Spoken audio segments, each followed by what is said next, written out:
تو سیدنا ابو ہریرہ رضی اللہ عنہ بیان کرتے ہیں کہ رسول اللہ صلی اللہ علیہ وسلم نے فرمایا جس شخص نے چھری کے ساتھ اپنے آپ کو قتل کیا تو جہنم میں چھری اس کے ہاتھ میں ہوگی اور وہ اس کے ساتھ اپنے پیٹ کو پھاڑے گا اور ہمیشہ ہمیشہ کے لیے جہنم کی آگ میں وہ رہے گا۔ اور جس نے اپنے آپ کو زہر سے قتل کیا تو جہنم میں اس کا زہر اس کے ہاتھ میں ہوگا جس سے وہ تھوڑا تھوڑا کر کے پیے گا اور ہمیشہ ہمیشہ کے لیے جہنم کی آگ میں رہے گا۔ اور جس نے پہاڑ سے گر کر اپنے آپ کو قتل کر لیا تو وہ جہنم کی آگ میں گرتا رہے گا اور اس میں وہ ہمیشہ ہمیشہ رہے گا۔ یہ صحیح مسلم کی حدیث ہے۔ تو اس سے پتہ چلتا ہے کہ انسان خودکشی نہ کرے، نہ اس طرف کبھی جانے کی سوچے۔ خودکشی دراصل کیا ہے؟ ایک انسان کی ایک بزدلی کا ایک بس نام ہے کہ جو انسان بزدل ہوتے ہیں دنیا کی پریشانیوں میں یا پریشانیوں میں، مشکلات میں یا مصیبتوں میں یا ٹینشنز میں لڑ نہیں سکتے تو بزدلی میں آ کے وہ کیا کرتے ہیں؟ خودکشی کر لیتے ہیں۔ تو کیا کرے انسان؟ نیڈر بنے، اپنے حالات سے لڑنا سیکھیں، اپنی پریشانیوں سے لڑیں، صبر کریں، استقامت سے ڈٹے رہے۔ مجاہد کہاں کس کو گیا ہے؟ تو بن کے مجاہد اپنے آپ کا اپنے حالات سے لڑے۔ انسان ایسے اپنے آپ کو ختم نہ کرے۔ انسان جب مجاہد بنیں گے تو اپنے حالات سے لڑیں، اپنی مشکلات سے لڑیں، اپنے نفس کے خلاف لڑیں۔ جو نفس تم کو آج حکم دے رہا ہے کہ تم خودکشی کر لو، تم کو اسی سے جہاد کرنا ہے کہ نہیں میں خودکشی کیوں کر لوں؟ آج میرے حالات ہے، کل انشاءاللہ کچھ اور ہو جائے گا۔ کوئی بھی غم اتنا بڑا کوئی غم نہیں ہو سکتا ہے کہ انسان اپنے آپ کو ختم ہی کر ڈالے۔ ٹھیک ہے، کسی کی شوہر نے دوسری شادی کر لی یا کسی کی منگنی ٹوٹ گئی یا کسی کی جاب چلی گئی یا کوئی ہائی اسکول میں فیل ہو گیا یا کسی کی بیوی بہت خراب مل گئی یا کسی نے اس کی عزت پہ حملہ کر دیا، تو کوئی بھی چیز اتنی بڑی نہیں ہے کہ جان اس کی قیمت ہو۔ جان اللہ نے بہت قیمتی بنائی ہے۔ اللہ کی دی ہوئی جان جو ہے اللہ کی امانت ہے۔ ہم اسے ہوتے کیوں ہیں اس کو ختم کرنے والے نا؟ یہ اللہ کی دی ہوئی امانت ہے، کبھی بھی اس کی طرف دماغ نہ جائے۔ دراصل کیا ہے، انسان کو اس پر ابھارنے والا کون ہے؟ ابلیس ہے۔ ابلیس مصیبتوں کو، پریشانیوں کو اتنا زیادہ بڑا کر کے دکھا دیتا ہے اور سخت نا امیدی، مایوسی کے کنویں میں جھک کے ایک انسان کو ڈھکیل دیتا ہے، غموں کا پہاڑ اس پر توڑ دیتا ہے۔ اور اتنے چند سیکنڈوں کی یہ بس واردات ہوتی ہے کہ آدھا گھنٹہ، 1 گھنٹہ یا بس 2 گھنٹے، اور پھر انسان اتنا زیادہ اس میں کھو جاتا ہے کہ وہ اپنے آپ کو ختم کر دیتا ہے۔ تو کبھی بھی کیسے بھی حالات ہیں، کیسے بھی مشکلات ہیں، کوئی بھی مشکلات ہیں، کیسے بھی حالات ہیں، تو کیا کرنا ہے انسان کو؟ ٹینشن کرے گا؟ نہیں، اپنے رب کی طرف مڑ جائے۔ کتنی بھی بڑی پریشانی ہے، کتنی بھی بڑی آفت آ گئی، کتنی بھی بڑی کوئی بھی ناگہانی آ گئی ہے، تو ہر مصیبت، ہر پریشانی، ہر جو مصیبت ہے وہ کیسے دور ہو سکتی ہے؟ صرف اور صرف اللہ کی طرف رخ کر کے۔ آپ دیکھیں کہ یونس علیہ السلام جو تھے نا، ایک مچھلی نکل گئی، دوسری مچھلی نکل گئی، اور اس مچھلی کے اندھیروں میں جا کر کے انہوں نے کیا کہا؟ لا الہ الا انت سبحانک انی کنت من الظالمین۔ تو کیسی بھی پریشانی ہو، کیسی بھی مشکلات کے اندھیرے ہو، کبھی بھی انسان اپنے آپ کو ختم نہ کرے، کبھی بھی اپنے نفس کو نہ ختم کرے۔ آپ دیکھیں کہ آج جو ریشو ہے وہ خودکشی کا بڑھتا ہی جا رہا ہے۔ ہر انسان ٹینشن میں آ گیا، کسی کو جہیز نہیں ملا تو لڑکی کو جہیز نہیں ملا تو گھر والوں نے تانے دیے، تو سسرال والوں نے تانے دیے، تو اپنے آپ کو لڑکیاں ختم کر لیتی ہیں نا۔ کوئی فیل ہو گیا، کسی کی جاب نہیں لگی، مایوسی مایوسی، سب کا رزلٹ کیا ہے؟ سب کا فائنل رزلٹ ہے مایوسی۔ صرف انسان مایوس ہو جاتا ہے، اور مایوسی دلانے والا کون ہے؟ ابلیس ہے۔ وہ زبردست مایوسی کے جال میں ایسا پھانستا ہے اور انسان کو ایسے بڑے گناہ میں مبتلا کر دیتا ہے کہ اس کو توبہ تک کی توفیق نہیں ہوتی ہے۔ تو کبھی بھی انسان مایوسی کی طرف نہ جائے۔ تو اللہ تعالیٰ کہتے ہیں کہ اللہ سبحانہ تعالیٰ سب سے زیادہ امید ہے، اللہ سب سے بڑی امید ہے۔ اللہ کی طرف رجوع کریں، اللہ کی طرف دوڑیں۔ کیسی بھی پریشانی، کیسی بھی مشکلات، بڑی سے بڑی مصیبت آ جائے، بس اللہ کی طرف رجوع کر لیں۔ اللہ سے بڑھ کر کوئی مدد کرنے والا نہیں۔ آیت 30۔ اور جو شخص یہ سرکشی اور ظلم سے کرے گا تو عنقریب ہم اس کو آگ میں داخل کریں گے، اور یہ اللہ پر آسان ہے۔ آیت 31۔ ان تجتنبوا كبائر ما تنهون عنه نكفر عنكم سيئاتكم وندخلكم مدخلا كريما۔ اگر تم ان بڑے گناہوں سے بچو گے جن سے تمہیں منع کیا گیا ہے تو ہم تم سے تمہاری چھوٹی چھوٹی برائیوں کو بھی دور کر دیں گے اور تمہیں باعزت داخلے کی جگہ میں داخل کریں گے۔ تو کبیرہ گناہ کی یہاں بات کی گئی ہے، ان تجتنبوا کبائر، کہ تم کو منع کیا گیا ہے، بڑے بڑے گناہوں سے روکا گیا ہے۔ اگر تم اس سے بچتے ہو تو تمہاری چھوٹی چھوٹی بھی اللہ تعالیٰ گناہ معاف کر دیں گے۔ تو دراصل یہاں کبیرہ گناہ کی بات ہے۔ تو کبیرہ گناہ کس کو کہتے ہیں؟ کبیرہ گناہ وہ ہے جن کے متعلق قرآن کریم میں یا حدیث میں صاف طور پر دوزخ کی، جہنم کی وعید آئی ہو، یا اللہ کے غصے کا اظہار ہوتا ہو، یا شریعت میں اس پر حد مقرر کر دی گئی ہو تو یہ کبیرہ گناہ ہوتے ہیں۔ اور صغیرہ گناہ وہ ہیں جن سے صرف اور صرف منع کیا گیا ہے، جن پر کسی بھی طرح کی کوئی وعید نہیں ہے، تو یہ صغیرہ گناہ ہے۔ تو اللہ تعالیٰ کا مومنوں سے وعدہ ہے کہ جو شخص کبیرہ گناہوں سے بچے گا نا تو اللہ تعالیٰ اس کے صغیرہ گناہ کو بھی معاف فرما دیں گے اور اسے جنت میں داخل فرما دیں گے۔ تو کبیرہ گناہ وہ ہیں جن میں ہر آیت میں اللہ سبحانہ تعالیٰ نے کہا ہے کہ تم یہ نہ کرنا، تم وہ مت کرنا، جیسے نا سود، تم سود مت کھانا، تم جھوٹ مت بولنا، تم بہتان مت کرنا، تم غیبت مت کرنا، تم بھولی بھالی عورتوں پہ تہمت مت لگانا، اور کچھ باتیں حدیث سے بھی ملتی ہیں، کچھ احکامات قرآن سے ملتے ہیں۔ تو یہ سب کیا کبیرہ گناہ ہے۔ تم زنا کی طرف مت جانا، تم شراب مت پینا، تم جوا مت کھیلنا، تم بے ایمانی باطل طریقے سے لوگوں کا مال مت کھانا، تم حرام عورتوں سے تم محرمات عورتوں سے تمہیں نکاح نہیں کرنا ہے، یہ سب کیا ہے کبیرہ گناہ ہے۔ اس کی طرف بھی انسان جانے کی سوچے بھی نا۔ تو جب انسان یہ بڑے بڑے گناہوں سے بچ جائے گا تو پھر کیا ہوگا، اللہ سبحانہ تعالیٰ اس کے چھوٹے چھوٹے گناہ بھی معاف کر دیں گے۔ جو انسان جو چھوٹے چھوٹے گناہ کر لیتا ہے اس کو پتہ بھی نہیں چلتا ہے نا۔ تو سیدنا ابو ہریرہ رضی اللہ عنہ بیان کرتے ہیں کہ رسول اللہ صلی اللہ علیہ وسلم نے فرمایا 5 نمازیں اور جمعہ آئندہ جمعے تک، رمضان آئندہ رمضان تک کفارہ بن جاتا ہے کہ ان گناہوں کا جو ان کے درمیان کا عرصہ میں سرزد ہوتے ہیں، بشرطے یہ کہ وہ شخص کبیرہ گناہوں سے بچتا رہے۔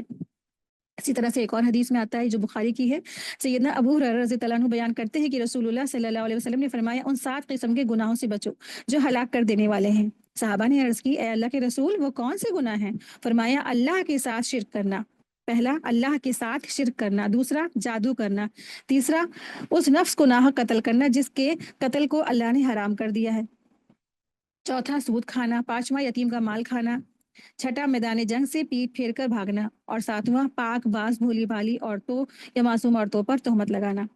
پھر اسی طرح سے ایک اور حدیث میں ہے، وہاں پہ یہ ذکر ملتا ہے کہ ماں باپ کے ساتھ کیا ہے نافرمانی کرنا، والدین کے ساتھ نافرمانی بھی کرنا کیا کبیرہ گناہ ہے۔ آیت 32، اور اس چیز کی تمنا نہ کرو جس میں اللہ نے تم میں سے بعض کو بعض پر فضیلت دی ہے، مردوں کے لیے تو اس میں سے ایک حصہ ہے جو انہوں نے محنت کی ہے، اور عورتوں کے لیے اس میں سے ایک حصہ ہے جو انہوں نے محنت کی کمایا، اور اللہ اس کے فضل میں سے مانگو، اللہ سے اس کے فضل میں سے حصہ مانگو، بے شک اللہ سبحانہ تعالیٰ ہمیشہ سے ہر چیز کو خوب جاننے والا ہے۔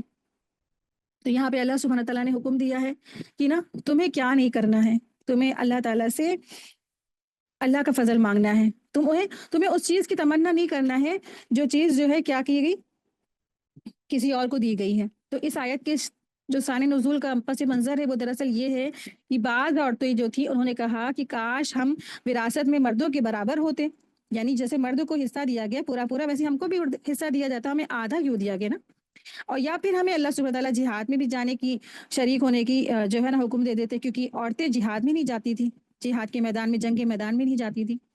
تو یہ آیت اسی پس منظر نازل ہوئی کہ مردوں کے برابری کی خواہش کرنا کیا ہے، دراصل اللہ کے حکموں کو رد کرنا ہے، اللہ کے حکم کی نافرمانی ہے۔ عورتوں کے اپنے کچھ اور موقع ہوتے جن سے ان کے درجات بلند ہوتے ہیں، مثلا جب وہ ماں بنتی ہیں، ماں بننے کی صورت میں کیا ہے، ایسی صورت میں ان کے اللہ سبحانہ تعالیٰ نے ماں کو درجات میں بہت بلندی عطا فرمائی، اس کے تو 3 درجات ہیں، جبکہ باپ کا درجہ کیا ہے، ایک ہی درجہ ہے۔ سب سے زیادہ اللہ سبحانہ تعالیٰ نے حسن سلوک کرنے کا جس کے ساتھ حکم دیا وہ دراصل کون ہے، ماں ہے، وہ بھی تو عورت ہے نا، جبکہ باپ کا کیا ہے، ایک درجہ ہے۔ تو اور دراصل کیا ہوتا ہے، جب بچے کی پیدائش ہوتی ہے اور دودھ پلانے تک کی ماں کا جتنا بھی گناہ ہے اللہ سبحانہ تعالیٰ سب کو ختم کر دیتے، سارے گناہ ختم کر دیتے، اور اس کو بے حساب اجر و ثواب بھی ملتا ہے۔ تو اللہ سبحانہ تعالیٰ نے منع کیا ہے کہ تم نا یہ تمنا نہ کرو۔ تو اللہ تعالیٰ کا یہاں جو فرمان ہے نا، اس کا مطلب یہ ہے کہ مردوں کو اللہ نے جو جسمانی قوت دی، طاقت دی، اپنی حکمت اور ارادے سے ان کو قوتیں دی ہیں، تو اس بنیاد پر وہ جہاد میں بھی جاتے ہیں، اور جو ہے اللہ سبحانہ تعالیٰ نے ان کو قوام بنا دیا ہے، تو وہ اس طرح سے گھر کا خرچہ وغیرہ بھی چلاتے، ذمہ داری بھی اٹھاتے ہیں۔ تو یہ ان کے لیے کیا ہے، ایک تحفہ ہے، ایک ہدیہ ہے، ایک عطیہ ہے۔ تو اس کو دیکھتے ہوئے عورتوں کو مردوں کے جیسے جو اللہ تعالیٰ نے دیا ہے ان کو صلاحیتیں، یا ان پر ان کو عورتوں کو ایسی آرزویں نہیں کرنی چاہیے کہ کاش ہم بھی مردوں کی طرح ہو جاتے ہیں نا، ایسی آرزو ان کو ایسی خواہشات نہیں کرنی ہیں۔